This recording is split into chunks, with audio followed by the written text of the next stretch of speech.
દોસ્તો તમને પણ થતું હશે કે શિયાળાની ઋતુ આવે એટલે ગુંદ પાક જેને ગુંદના લાડુ કહેવામાં આવે છે તે કેમ ખાવામાં આવે છે, કેમ ઉનાળામાં અને ચોમાસામાં નથી ખવાતો, તો તેના વિશે આજે ડિટેલ્સમાં વાત કરીશું. Hi guys, welcome to my channel medicine knowledge. I am Harshad Panchal, pharmacist.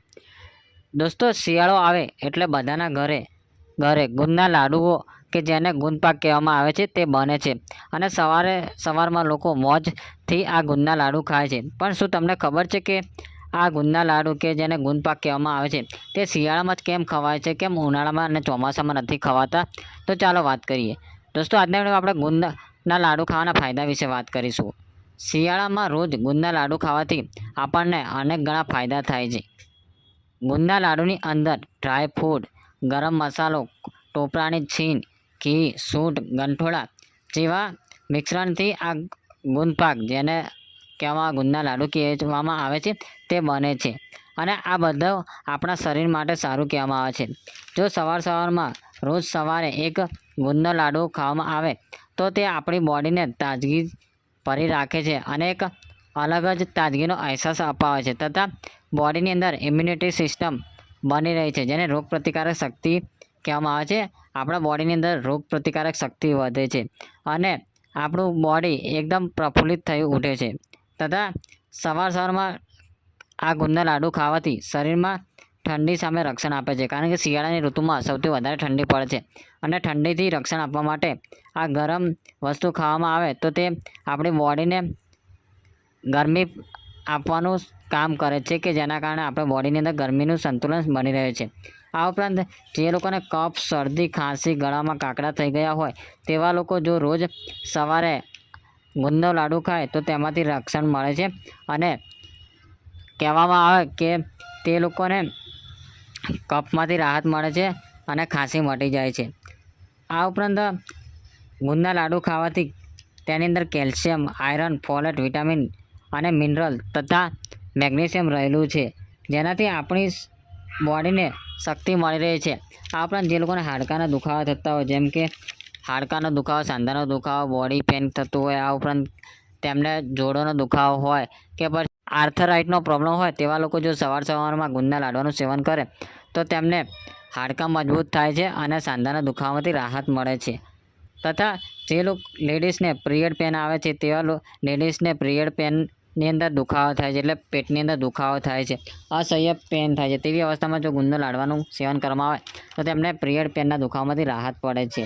તથા ગુંદના લાડુ રોજ ખાવાથી તમારી પાચન શક્તિ મજબૂત બને છે, કારણ કે આ ગુંદના લાડુની અંદર એવા ઇન્ગ્રેડિયન્ટ રહેલા છે કે જેની અંદર આપણે સૂંઠ નાખીએ છીએ, મરી મસાલા જેવા નાખીએ છીએ, જે ગરમ મસાલા છે તે બધું નાખીએ છીએ. તેના કારણે તે પાચન શક્તિ મજબૂત કરે છે. જે લોકોને ખાવા ના પચતું હોય, આ ઉપરાંત જે લોકોને ભૂખ ના લાગતી હોય તથા અપચા જેવું રહેતું હોય, કોન્સ્ટિપેશનનો પ્રોબ્લેમ રહેતો હોય, કબજિયાતનો પ્રોબ્લેમ રહેતો હોય, ગેસ એસિડિટીનો પ્રોબ્લેમ રહેતો હોય તેવા લોકો જો ગુંદના લાડવાનું સેવન કરે તો આ બધામાંથી રાહત મળે છે. દોસ્તો જે લોકો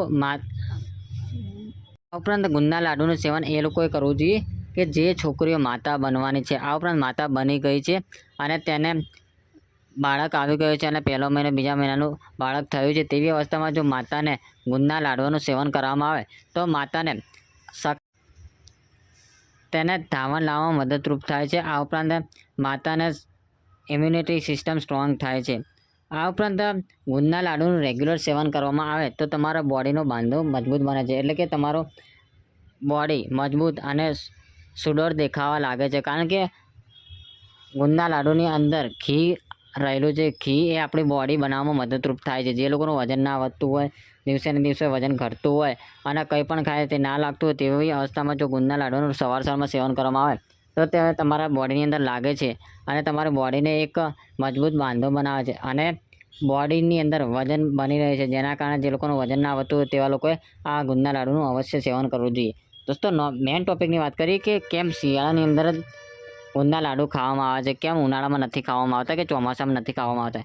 કારણ કે ઉનાળાની અંદર દોસ્તો તમે જો ગરમ વસ્તુ ખાશો તો તમને ગરમી વધી જશે અને તમને ખરાબ અસર થશે. આ ઉપરાંત શિયાળાની સિઝનની વાત કરીએ તો શિયાળાની સિઝનમાં ગરમી અને ઠંડી બંને જ લાગે છે, તેવી અવસ્થામાં આ લાડવાનું સેવન નથી કરવામાં આવતું, કારણ કે તે ભેજવાળું વાતાવરણ હોય છે. પરંતુ શરદીની સિઝન જે શિયાળાની સિઝન છે, શિયાળાની સિઝનમાં સૌથી વધારે ઠંડી પડે છે અને ઠંડી સામે રક્ષણ આપવા માટે આપણે બોડીની અંદર ગરમ વસ્તુ ખાવી પડે છે અને ગરમ વસ્તુની અંદર જે કહેવામાં આવે તે ગુંદ સૌથી ગરમ કહેવામાં આવે છે. તો તમે ગુંદના લાડુનું સેવન કરો તો તમને બોડીની અંદર ગરમી બની રહે છે અને એક ઉર્જાનો સંચાર થાય છે.